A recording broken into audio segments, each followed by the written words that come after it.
saya menyela sekarang saja gimana? Iya, boleh. Silakan, Prof. Ini saya pikir Pak Rudi Purwondo. Iya, silakan. Ini tentang pengalaman 2 tahun ini loh. Pengalaman 2 tahun itu tidak untuk ikut RPL. Pengalaman 2 tahun itu untuk ikut reguler. Iya. Jadi logika dasarnya itu kalau orang itu insinyur, nantinya kalau dia file-nya terisi, dia itu bisa ITP. Maunya seperti itu. Nah, kalau pengalaman 2 tahun dia ikut RPL, itu pasti tidak bisa ITP dia, nggak bisa teregistrasi. Oleh karena itu, di dalam Permendikbud 35 ya Pak Rudi ya, 35 itu pengalaman 2 tahun itu untuk ikut reguler. Kalau mau ikut RPL ini 4 tahun, ini tambah 2 tahun. Oh iya. Jadi yang bawah ini menjadi 7. Iya. Ini kami lihat di Permendikbud yang nomor 35 atau 36 2016 itu. Coba Bapak baca, itu pasti tidak begitu maksudnya. Jadi 2 tahun itu untuk ikut reguler. Nah, RPL itu pengalaman 2 tahun, artinya apa? Artinya dia ditambah 2 tahun lagi, jadi 4 tahun. Ya, Pak. Coba kami koreksi kalau gitu, Pak. Dilihat lagi. Iya. Ya, itu. Selanjutnya untuk konversi itu kita menggunakan portofolio. Jadi portofolio ini mirip dengan yang digunakan oleh PI. Jadi bahan kompetensinya berdasarkan standar PI. Nah, ini kita lihat bakuan kompetensi yang ada yang wajib, kemudian ada yang kompetensi pilihan. Ini sudah umum dilakukan di dalam penilaian RPR, terutama yang ingin memperoleh gelar insinyur, kemudian juga untuk yang melakukan pendaftaran profesi insinyur profesional. Nah, ini contoh dari panduan kompetensi yang kami gunakan. Kemudian ini adalah bagaimana kami mengkonversi portofolio tersebut menjadi mata kuliah. Jadi berdasarkan portofolio yang kami minta pada calon mahasiswa, itu pengalaman, kemudian pelatihan serta pendidikannya kita nilai untuk mendapatkan atau dimasukkan kepada mata kuliah yang cocok. Kemudian standar yang kita gunakan adalah 24 SKS. Kemudian kalau kita lihat bahwa bobot di PI itu misalnya ada yang 600 untuk insinyur, jadi kita juga menggunakan bobot 600 tersebut, dan itu akan kita konversi menjadi nilai. Jadi ini adalah contoh konversi untuk menjadi nilainya. Jadi bobot 600 ini ada batas minimum di tiap bakuan kompetensi, jadi yang wajib, kemudian yang pilihan. Jadi ada kompetensinya, jika kurang itu kemungkinan mahasiswanya akan diminta untuk mengikuti mata kuliah. Jadi itu saja barangkali yang saya jelaskan tentang cara mengkonversi portofolio yang merupakan erudisi pelajaran lampau menjadi nilai. Saya rasa itu saja barangkali kok presentasi kami pada hari ini. Mungkin bisa dilanjutkan dengan diskusi supaya kami bisa dapat masukan. Mungkin juga ada masukan dari Pak Sakir dari Ketua FTUI, karena kami akan melakukan kerjasama dengan FTUI. Kami punya MOU dengan FTUI untuk membantu kami, karena pada saat ini mungkin kami baru pertama kali menerima, sehingga mungkin kami akan melakukan kerjasama dengan FTUI. Mungkin kalau diizinkan sama Pak Moderator bisa. Saya mau tanya dulu, kalau UMI itu institusinya akreditasinya apa ya Pak Sakir ya? Bepom. B juga. Iya. Baru UGM yang approve. Bukan yang institusi. Enggak. Bapak itu menjalankan karena mendapat mandat. Institusinya approve. Institusinya A. Ya. Oh, yang A ya. Oke. Ya, Pak. Tingginya A. Oke, itu yang penting. Institusinya A ya. Oke. Ya, Pak.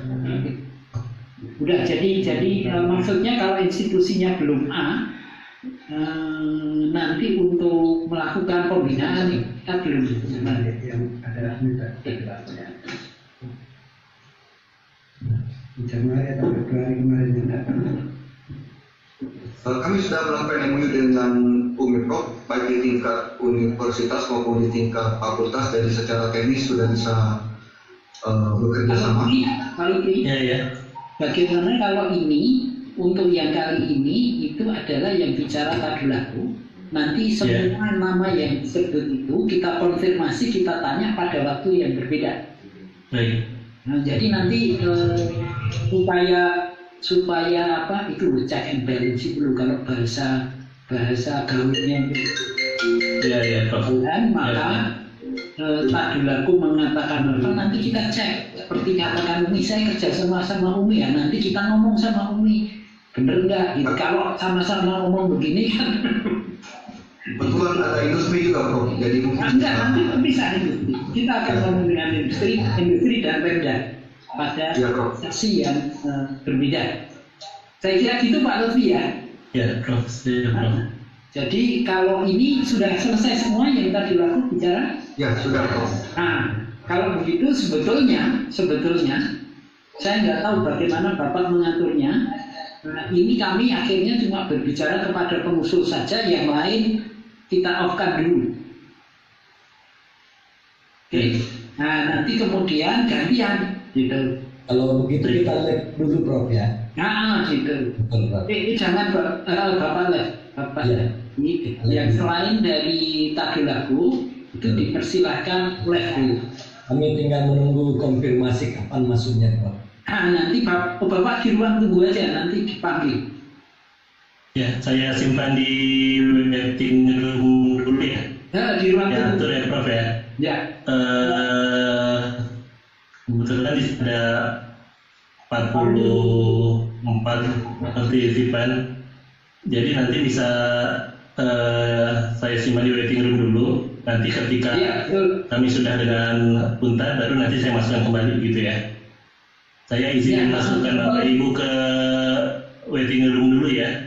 Saya perlu konfirmasi juga di sini untuk Pak Zakir Sabara yang selain dari Untar siapa saja ya? Di sini ada Pak Tutang Muhtar. Kami dari Untar, Pak. Tutang dari Muhtar. Terus Pak Sukiman. Untar dari Untar, Pak. Untar. Kemudian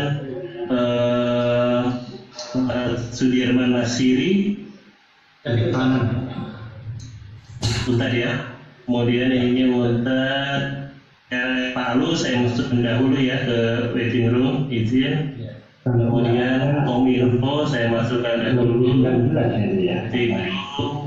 Kemudian ada Pak Mulhanan juga saya masukkan dulu, izin waiting room. Pak Muhardi dari mana? Muhardi ya. Pak Muhammad Ali. Pak Muhammad Ali dari mana? Tadi ya. Kemudian Pak Masura Rabombang. Kemudian di sini ada Malom Basangri Sang Sriningsih @gmail ya itu ya. Putar ya. Untuk yang hadir di Kominfo saya izin dahulu untuk masukkan ke waiting room. Kemudian ada ini Pak Hendra Sari dari mana? Pak Hendra Sari? Dari Untar ya. Pak Gufran Ahmad Untar juga. Industri ya. industri ya. Saya masukkan dulu ke waiting room, kemudian Pak Doni Mangitung dan Pak Joko Suprapto Dari industri ya, saya simpan di waiting room. Kemudian setelah itu ada yang belum ini Pak Anwar dulu. Pak Budi Sawo. Nah, ya baik yang dari industri siapa saja biar lebih mudah. Pak Budi Setiawan, Kemudian Pak Juni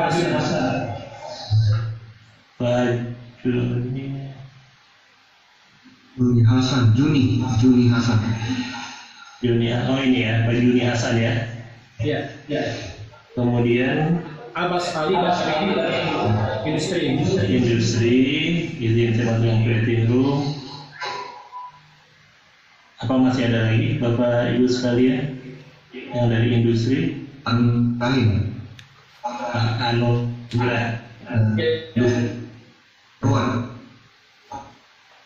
Oh, Arwan, wah. Sudah ya, sudah. Kalau yang dari Kemudian Pak Taufik juga Pak Dipawenari, Pak Prodi PPI SPPI Umi juga. yang atas nama siapa? Mohon. Andi Pawenari. Andi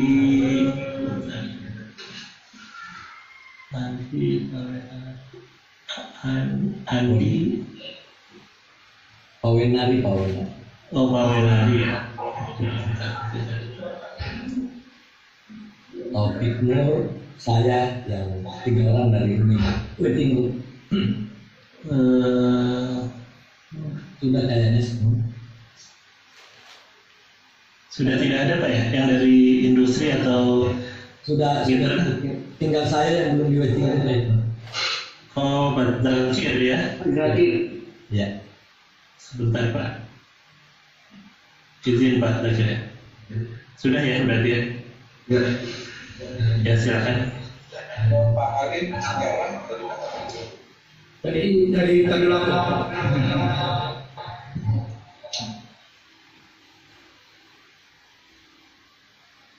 oke, sudah.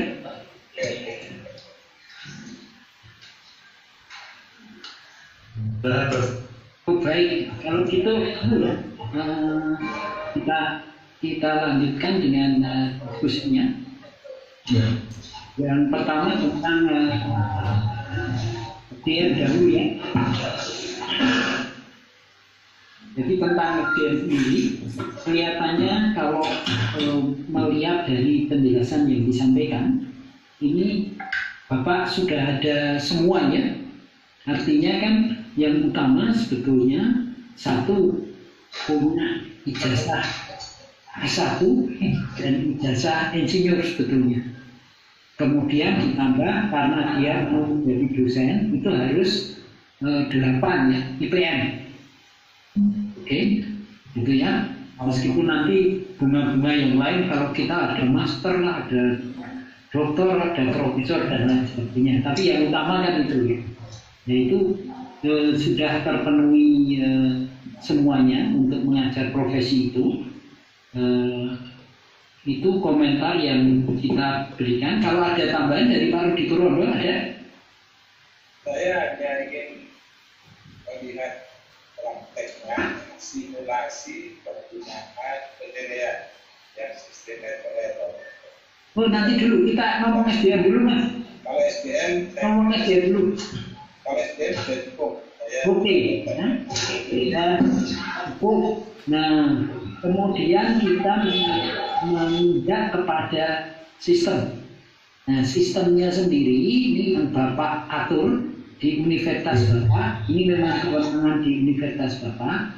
Satu adalah bahwasannya program studi itu dipusatkan di Fakultas Teknik, betul kan ya? Iya, rencana.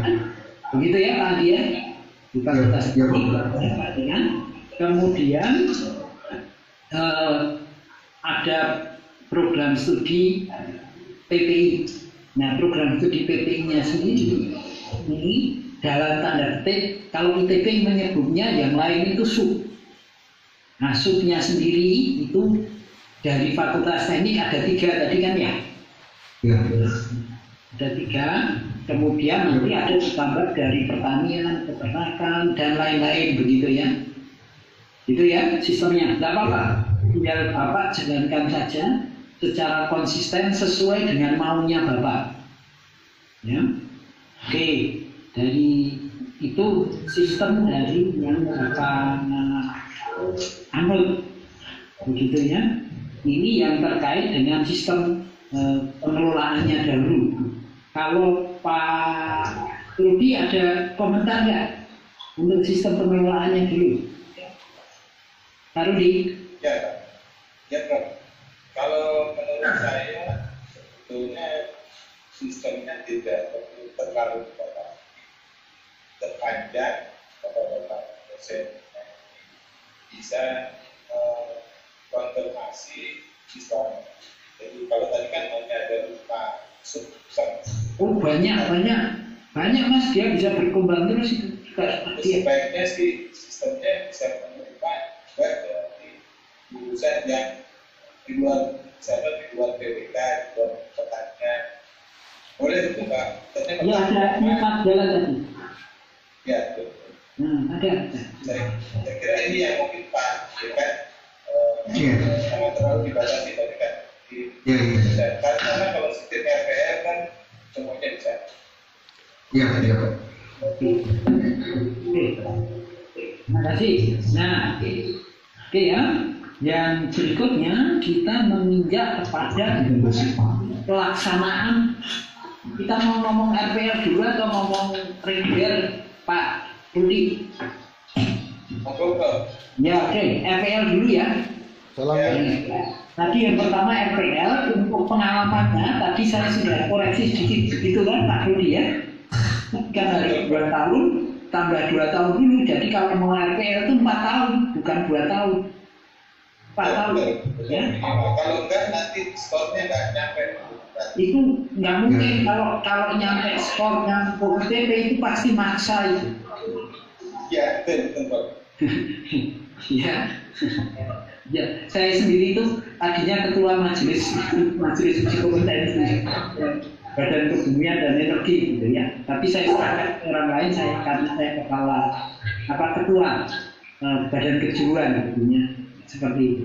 Nah, jadi itu tolong di yang pertama kali harus dilihat ya untuk RPL. Nah kemudian yang RPL ini pesan saya RPL itu jangan terlalu susah Pak. Iya Pak. Jangan terlalu rumit gitu. Karena konsepnya RPL itu sebetulnya yang seharusnya sudah kita selesaikan pada tahun 2016. Jadi 2016 itu semua orang yang telah mempunyai sertifikat atau telah terregistrasi dan seterusnya dan sudah memakai gelar insinyur, contohnya kayak saya, ya itu seharusnya hanya keluar selembar surat begitu yang menyatakan itu adalah insinyur selesai. Itu 4 jumlahnya 4 bulan. Gitu loh. Nah tetapi karena itu tidak ada, akhirnya tidak ada jalan lain, dia harus masuk ke RPL itu. Nah oleh karena itu mohon tidak terlalu rumit. Itu pesan saya. Nah, Bapak mau pakai sistem file boleh, atau pakai Bapak buat sistem sendiri hanya langsung dari CV saja langsung dinilai boleh, dan seterusnya. Nah, karena konsep di undang-undangnya diminta seperti itu. Ya, jadi jangan bayangkan yang susah-susah gitu. Ya. Nah, kira-kira seperti itu. Tetapi optimal Bapak sudah memudahkan apa yang Bapak mau kerjakan. Ya, oke, Pak Uti, monggo kalau ada tambahan. Baik, Prof. Terima kasih, Prof. Saya cuma mohon satu hal yang saya konsep DPR bisa minta tolong diberikan contoh simulasi ya Pak, simulasi sehingga keluar IPK-nya. Karena jangan sampai nanti pada waktu PSBB diakreditasi ini jadi masalah Pak. Jadi kita mempersiapkan pada waktu nanti Bapak reakreditasi itu supaya Bapak bisa menjelaskan bagaimana sistem ini. Terima kasih Pak. Silakan. Ya, terima kasih Pak.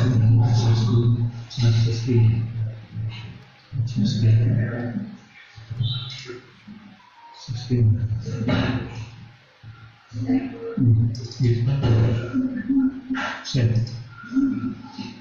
begini Pak,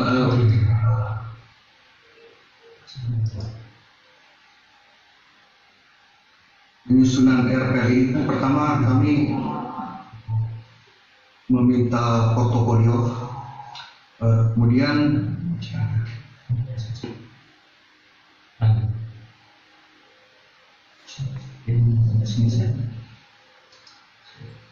boleh ngomong.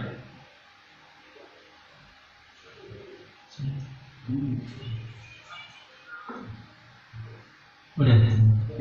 jadi begini Pak, jadi portofolio ini kami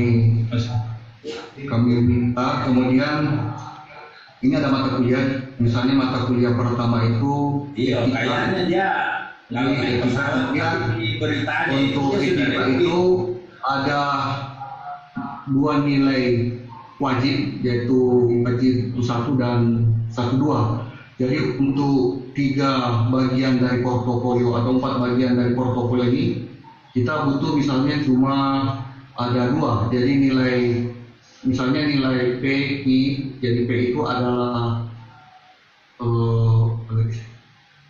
jadi ada pengalaman, kemudian yang R kalau tidak salah adalah tingkat kesulitan, yang Q adalah peran. Jadi masing-masing poin ini maksimal 4 dan T itu ditoreh nilai 12. Jadi misalnya kalau kita dapat W11, jadi ini misalnya kesulitan itu R. Pak, kesulitan itu R. Oh iya. Peran begitu. Kalau P itu kira-kira yang terkait dengan jangka waktu gitu loh. Oh iya. Terus terang aja kalau pakai ini sulit sebetulnya. Iya. Oleh Kalau saya tapi Bapak harus pahami dulu. Kalau Iya. Bapak tidak paham betul, lebih baik Bapak ciptakan sendiri saja. Itu kalau saran saya gitu. Iya Bro. Pak Rudi itu lebih hafal dari saya ini kan ginian. Iya Bro. Memang kami juga masih saya masih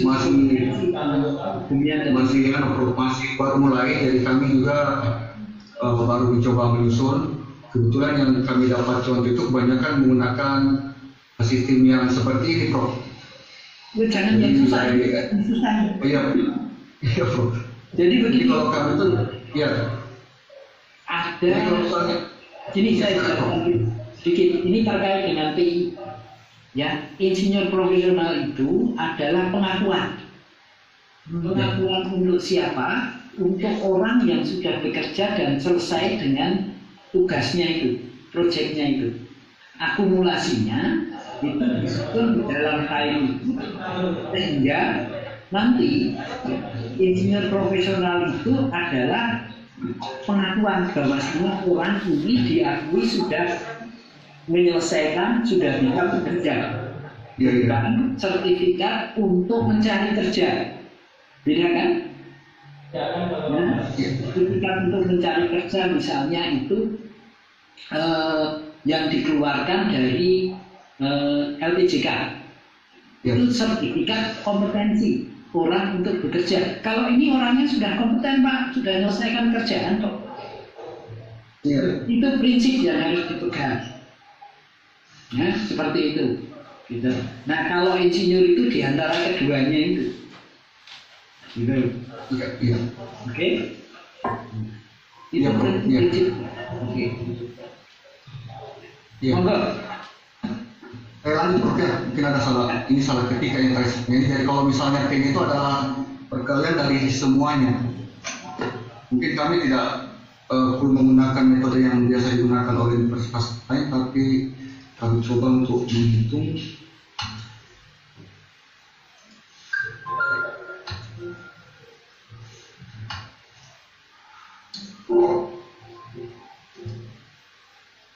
Jadi misalnya ini sebetulnya pertanyaan dari Pak Rudi tadi sederhana Pak. Iya. Bagaimana ya Bapak dari kriteria yang ini yang warnanya abu-abu itu akhirnya terkonversi menjadi mata kuliah dan mata kuliah itu ada nilainya gitu loh. Gimana caranya? Jadi begini, untuk misalnya mata kuliah etika ini, etika dan profesi, itu bisa diambil dari 4 bagian di portofolio untuk mendapatkan minimal dua bakuan kompetensi. Jadi karena ada 4, jadi kemungkinan besarnya bisa tercapai. Jadi 2 kompetensi itu misalnya dia mendapat nilai maksimum 4 semua, jadi misalnya dia 64 untuk satu kompetensi di bidang optimasi profesi, kemudian yang lainnya juga demikian. Nah itu sudah bisa lulus. Threshold salah, jadi harusnya 64 kali 2, mungkin kami salah ketik. Jadi jika 2 terpenuhi, 2 sub dari bakuan ini terpenuhi, itu bisa dianggap lulus, begitu barangkali.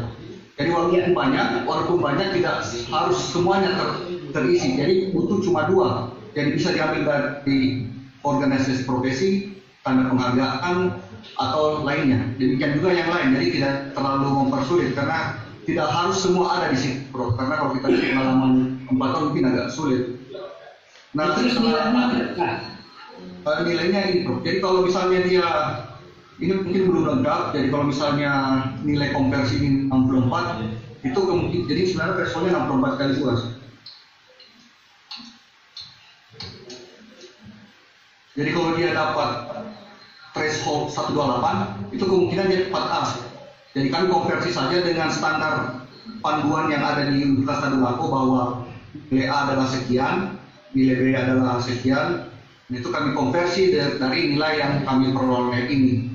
Nah nilai RPL ini kalau disamakan dengan bobot itu dia 60, jadi rasionya kita pakai untuk mendapatkan nilai. Jadi nanti nilainya itu ada di sini, nilai RPL-nya itu adalah nilai yang 128. Jika misalnya dia 2 kali problem, kali ada 2 yang didapat 128.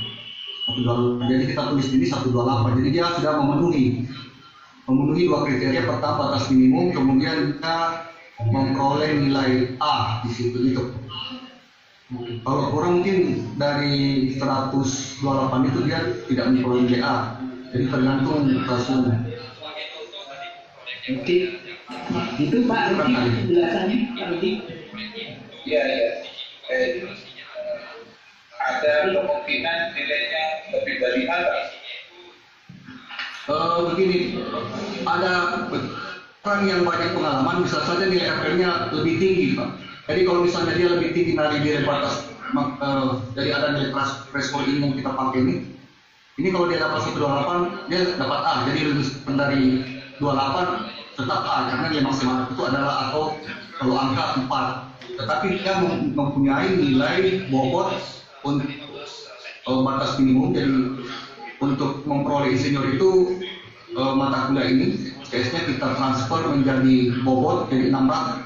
Tapi kalau misalnya dia tadi 128 itu sudah memenuhi. Nah kalau misalnya kurang, itu bisa saja dia harus mengambil mata kuliah atau melakukan praktek.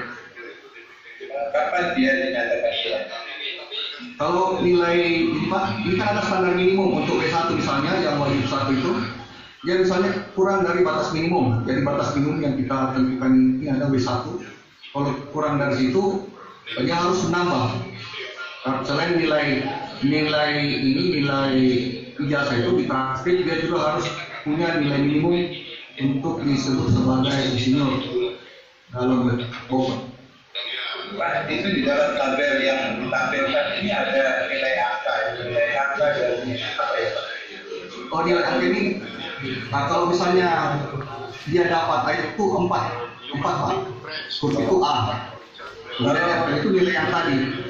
Kalau sekarang nilainya tadi laku S2 berapa nih Pak? A berapa, B berapa? Oh iya, ada di panduan. Mungkin saya akan perlihatkan sebentar karena saya butuh waktu sedikit untuk memperlihatkan. Ya maksudnya mau lihat aja apakah ada angka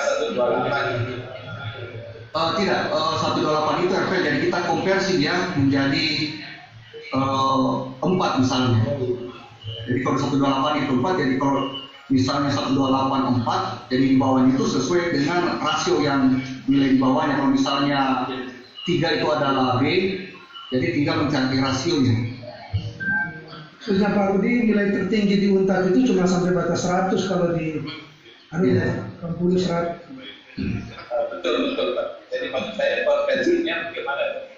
128 sampai Dan misalnya begini ya, misalnya kalau dia B, A itu adalah 128. Ini adalah 4. Nah kalau dia B itu adalah 3, jadi kita tinggal membandingkan saja. Cuma ada range-nya, kan saya sebutkan dulu. Jadi kalau kita hitung berapa nilai di sini adalah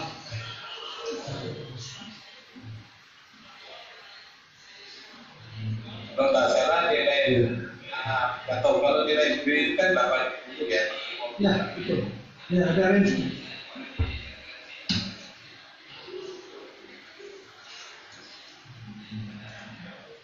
Nah ini juga sebenarnya bisa di-range-kan. Jadi begini sebenarnya cara menghitungnya Pak. Jadi kalau dia 98 kemungkinan dia dapat nilai B. Tapi ada range, jadi range itu yang menentukan. Baik Pak. Ya, saya sih nggak apa-apa, silakan. Pak, tolong diperhatikan Pak supaya konsisten. Jadi karena kan masalah Bapak ini banyak. Jangan sampai nanti pada waktu penilaian masing-masing orang nggak konsisten. Si A dapat A, B dapat apa, si C dapat apa.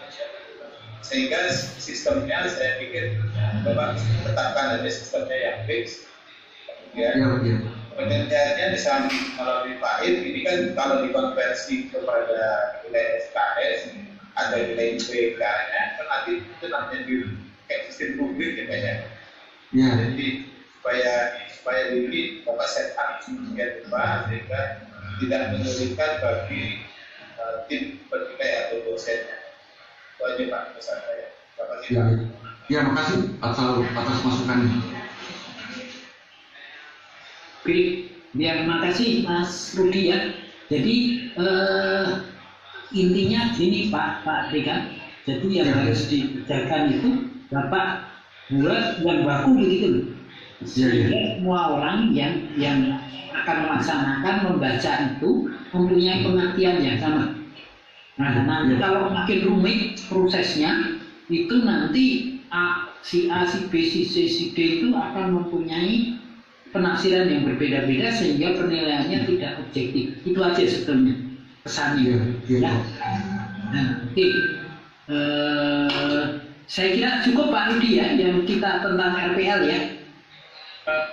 Nah, kalau begitu kita coba lihat sepintas tentang yang reguler. Mau Bapak apakan yang reguler itu? Tapi tadi ya, mohon kalau mau reguler pengalaman 2 tahun baru reguler gitu ya.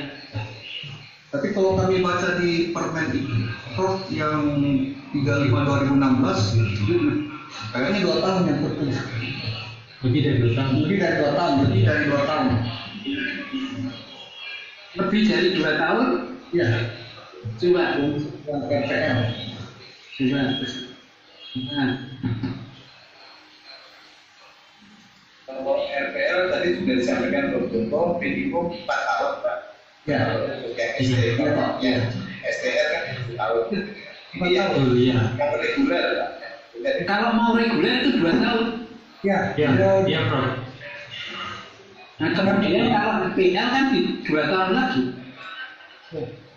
Iya Prof, jadi nanti kami akan revisi Prof untuk yang reguler 2 tahun dan 5 tahun untuk yang pendidikan. Kemudian kalau nanti untuk yang RPL kami tambah 2 tahun sesuai sarannya Prof nanti jadi 4 tahun untuk yang sarjana teknik dan teknik terapan, kemudian 5 tahun, 7 tahun untuk yang pendidikan teknik dan sarjana sains.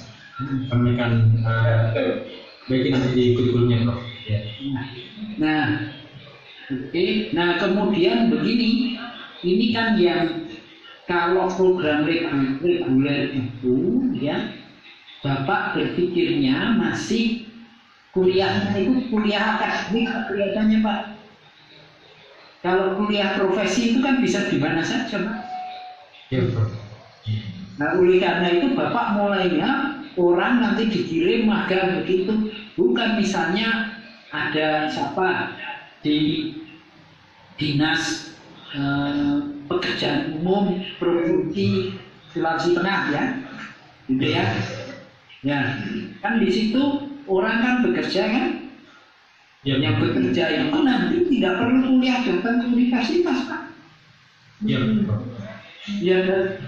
kuliahnya ya di situ aja dia, kuliahnya sendiri bentuknya bisa ini kita ngobrol gini, daring dan sebagainya begitu. Ya, betul. Jadi jangan membayangkan seperti kita kuliah akademik, kalau akademik ya harus duduk, harus absen dan lain sebagainya, gitu loh. Ya, Jadi membayangkannya dengan seperti itu, gitu. Sehingga ya, konsepnya itu ada satu hal yang dulu kan banyak yang kerja praktek S1 itu, kemudian dia selalu nanya, "Loh Pak, kami kan sudah banyak praktek Pak, tapi ada satu aspek yang di dalam keinsinyuran nggak bisa digantikan, dia harus bekerja mandiri itu, mandiri dan bertanggung jawab gitu loh." Ya, waktu saya S1 kerja praktek kan saya main-main aja juga dikasih nilai lulus kan, bagus lagi. Iya, Bro. Nah, kenapa? Karena saya memang tidak diberi tanggung jawab, nggak ada tanggung jawab. Nah, kalau insinyur itu harus punya tanggung jawab itu, sehingga magang itu jangan diartikan kerja praktek loh. Magang itu kerja loh. Ya, Bro. Jadi dia memang diterima kerjanya tadi 6 bulan, kontrak 6 bulan. Mau nggak itu perusahaan-perusahaan itu kebanyakan jadi nggak mau gitu ternyata gitu. Kalau itu orang ini selama 6 bulan pegawainya iya dia diberi tanggung jawab, kalau keliru ya dihukum dan lain sebagainya gitu loh. Iya, Bro. Nah, oleh karena itu yang reguler pun sebetulnya bisa mengambil orang yang sudah bekerja itu. Iya, Bro. Nah, kan tadi lulus pengalaman kerja kan 2 tahun, ada dia kerja. Jangan suruh keluar, ya tetap ke tempat kerja prakteknya di mana tempat kerja itu. Nah, konsepnya itu sebetulnya, ya.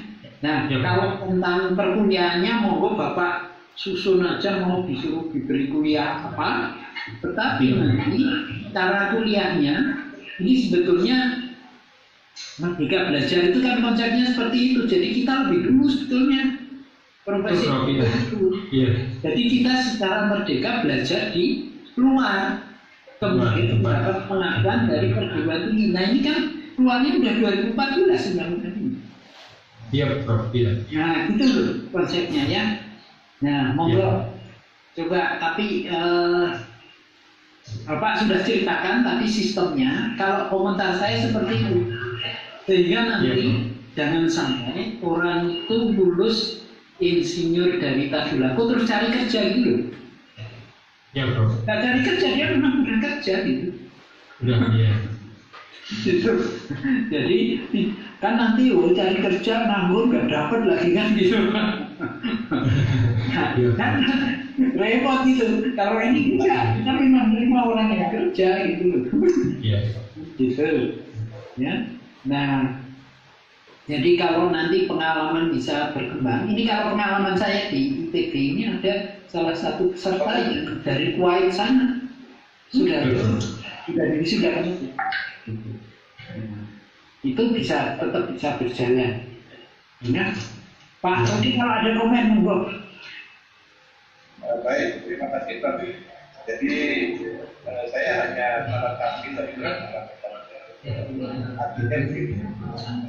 bagi orang-orang yang statusnya ini sebagai pegawai karyawan di sebuah perusahaan, kalau misalkan dia pengalamannya juga lebih dari 2 tahun belum bisa diperoleh, dia boleh ikut program reguler Tadulako dengan tidak perlu berhenti bekerja.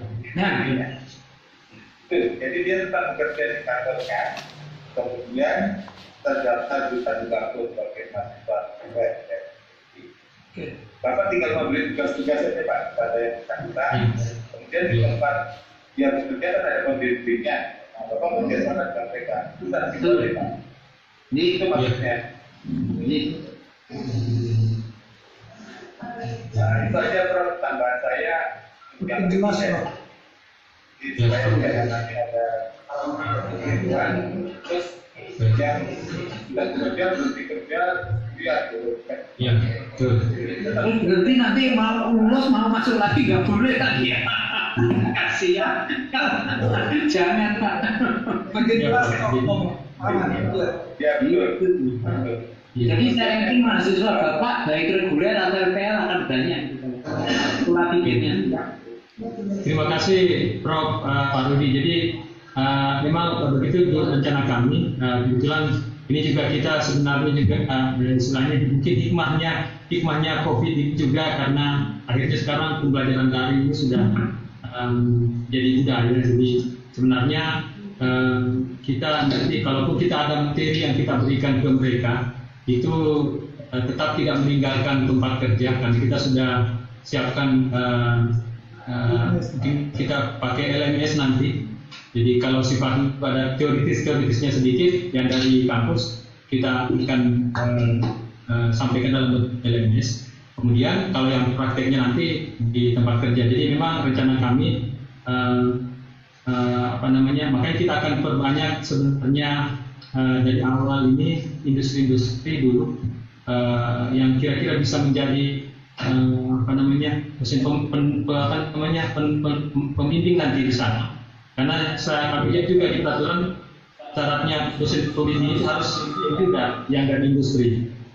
Nah itu mungkin yang kami kejar dulu. Alhamdulillah kemarin ini sudah ada beberapa dari konsultan kontraktor yang juga dari alumni yang punya perusahaan dan banyak karyawan. Itu kebetulan pimpinannya itu sudah bersertifikat IPN, IP dan IPN dari kemarin dari UNI mengambil. Ada yang sama-sama dengan kami, ada juga yang di belakangnya kami. Nah itu sudah siap menerima karyawannya nanti, maksudnya siap mengirimkan karyawannya untuk bagus. Ya. Mungkin nanti ada beberapa nanti yang mungkin bisa diwawancara Prof. Ada namanya Pak Arwan, ada Pak Gufran. Oh, baik. Itu alumni yang sudah punya IP. Jadi mungkin nanti seperti itu nanti settingnya kami. Sambil kami menambah dari industri lain, kemudian dari bidang-bidang lain, misalnya dari ada dari pertanian, peternakan, kita juga berusaha supaya kebetulan sudah ada pertanian juga sudah ada yang IP. Jadi nanti sudah bisa jadi pembimbing di Departemen Dinas Pertanian ada, peternakan juga sudah ada, kehutanan juga.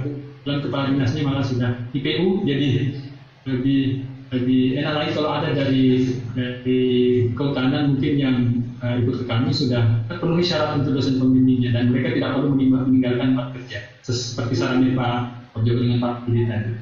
Mungkin itu Pak Rudi ya. Baik, masih ada Pak Rudi? Satu lagi Pak, saya mau kalau yang reguler Bapak menilainya gimana? Yang kan mereka bekerja, kemudian ada tamatan kerja, ini nilainya gimana? Apakah dengan menggunakan kelas atau Ujian maksudnya. ujian atau gimana? Ya. Jadi tolong belum ada, tolong disiapkan, kalau tidak ada, tolong sedikit aja diceritain. Baik, Pak Dinati mungkin tolong dikoreksi kalau ada yang masih kurang. Jadi rencananya kami ini mau metodenya itu sebenarnya ada FGD dan studi kasus. Jadi istilahnya nanti kami akan buat mungkin rubrik kami akan buat nanti. Misalnya untuk studi kasus, kami akan buatkan rubrik dari laporan yang mereka sampaikan nanti kita buatkan rubrik. Nah itu nanti konversinya dalam bentuk penilaian.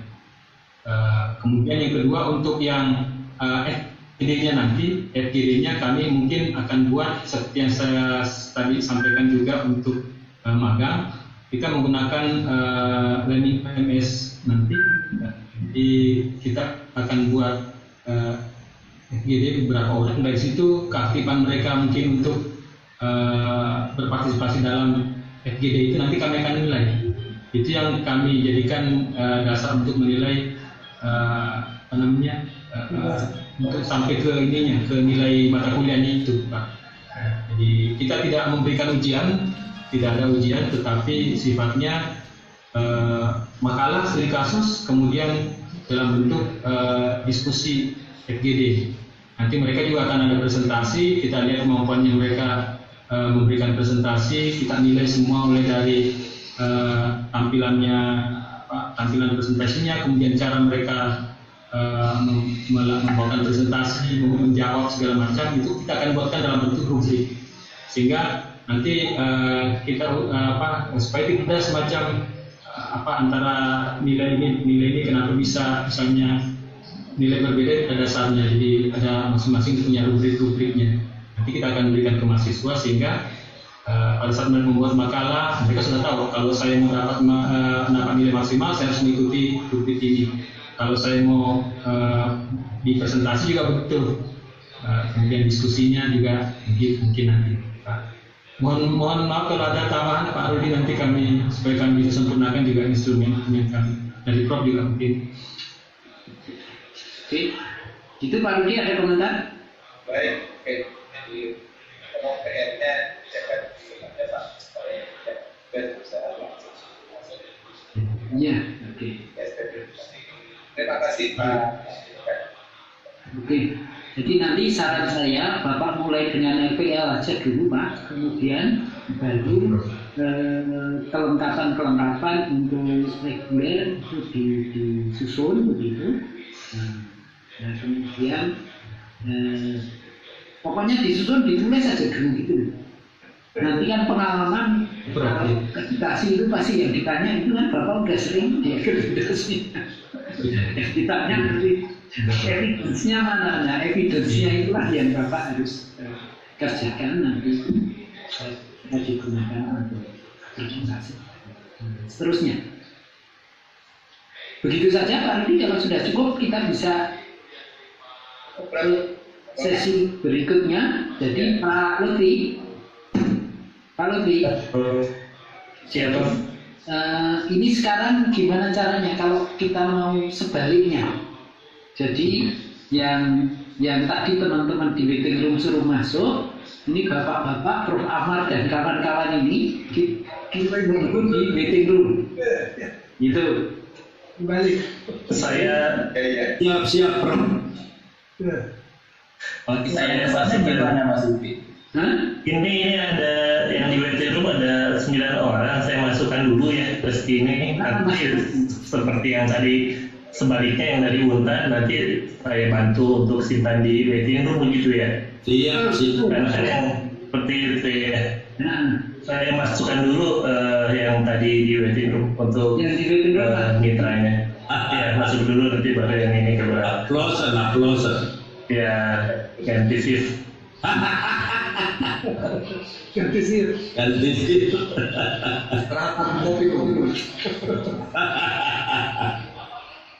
Ini pertanyaan kita sudah ibu juga ini Prof.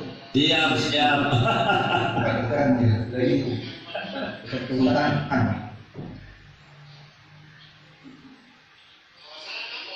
Ini beberapa sudah masuk untuk mitra, tinggal 2 lainnya sudah.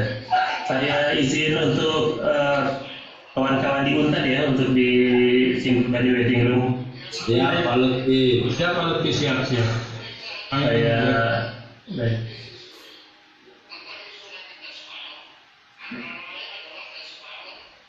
Untuk mohon bantuan untuk Pak Rusan Effendi dari Unta bukan? Untar Pak. Ya. Pak Gufron Ahmad dengan Pak Abbas Ali itu dari industri Pak, masih ikut sama kita dari tadi. Tadi sudah dimasukkan Pak, baru saya masukkan. Baik. Pak Andi Arham, saya simpan dulu ya di waiting room. Pak Adam Malik. Siap Pak Lutfi. Ya, izin Pak ya.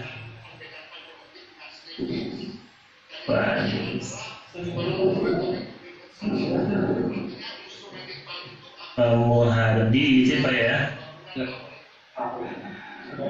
Pak Sukirman dari mana? Untar ya. Ini Malum Bangsa dari Untar ya.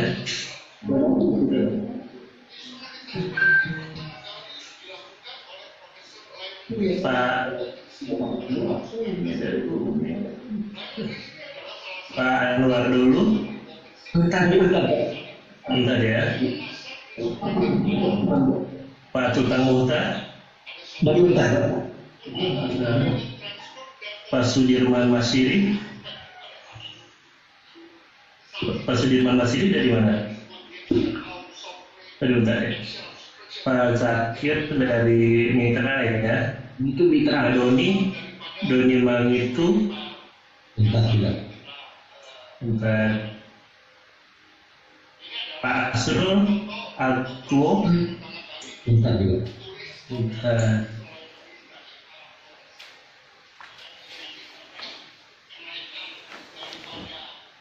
Untuk yang pertama sudah diskusi dengan Universitas Tadulako, kemudian juga dengan mitra industri dan Pemda setempat. Jadi untuk setelah diskusi memang jelas sekali untuk support untuk prodi PPI ini sangat kuat dari para mitra industri. Dan untuk Bapak Ibu sekalian, selanjutnya kami akan melakukan pleno internal terlebih dahulu. Nanti baru setelah itu kami akan menyampaikan untuk plenonya ke pimpinan Universitas Tadulako. Izin menanyakan untuk UNTAD nanti untuk yang mewakili Prof. Amar dan siapa Prof? Agar nanti saya simpan di waiting room. Barangkali Prof. Amar, Pak Deka, Pak Dekan ya. Prof. Amar dan Pak Dekan ya. Dekan ya, oke, siap. Pak Dekan dan Pak Kaprodi Pak. Kaprodi ya. Akunnya atas nama siapa ya? Pak Kaprodi siapa Pak ini? Kaprodi lupa orang yang meninggal Yang orang tuanya meninggal, Prof. Pak Eko Prof. Iya, Pak Eko juga ya. Pak Eko Prof. Orang tuanya yang meninggal, Prof. Ya. Oh, berarti nggak ada di sini ya? Nggak ada di sini dia. Oke, ya sudah. Berarti nanti cukup barangkali dengan Bapak, Pak Amar dan Pak Dekan. Siap. Atau Pak Wakil Dekan ada? Ada wakil dekan satu Pak Andi Arham juga bisa. Nah, Pak Andi Arham bisa dia. Siap. Baik. Nanti berarti 3 orang ya Prof. Ya. Pak Amar ya, 3 orang nanti yang bergabung, Pak Amar, Pak Andi Arham, kemudian yang satu lagi Andi Rusdin, dekan. Oh baik, ada 3. Baik Bapak Ibu sekalian, untuk yang sudah bergabung dengan kami, baik dari dosen-dosen, rekan-rekan dari pihak UNTAD, kemudian juga untuk mitra industri dan juga untuk Pemda setempat, saya mengucapkan terima kasih banyak atas kehadirannya untuk evaluasi virtual hari ini. Semoga apa yang kita laksanakan mendapatkan menjadi berkah bagi kita semua. Dan Bapak Ibu sekalian senantiasa diberikan kesehatan.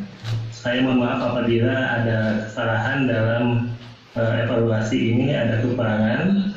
Selanjutnya kami akan melakukan pleno internal kepada Bapak Ibu. Silahkan dapat live room Bapak Ibu. Terima kasih banyak telah bergabung bersama kami di evaluasi hari ini. Terima kasih. Sehat selalu Pak Dudi. Amin. Terima kasih Prof. Ya. Terima kasih rekan. Ya. Terima kasih Prof. Terima kasih Prof. Terima kasih Pak Dudi. Hanan, Katoni, terima kasih. Pamit Prof. Katoni, terima kasih. Assalamualaikum warahmatullahi wabarakatuh. Pamit Prof. Terima kasih. Rekan-rekannya semua hadir, terima kasih. Saya izin Pak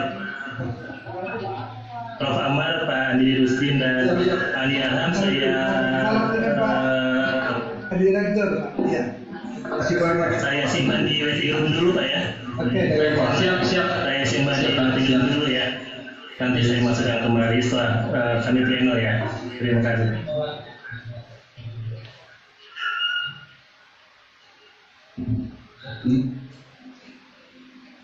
Untuk Bapak Ibu sekalian, silakan yang ingin meninggalkan untuk room, kami akan melakukan pleno.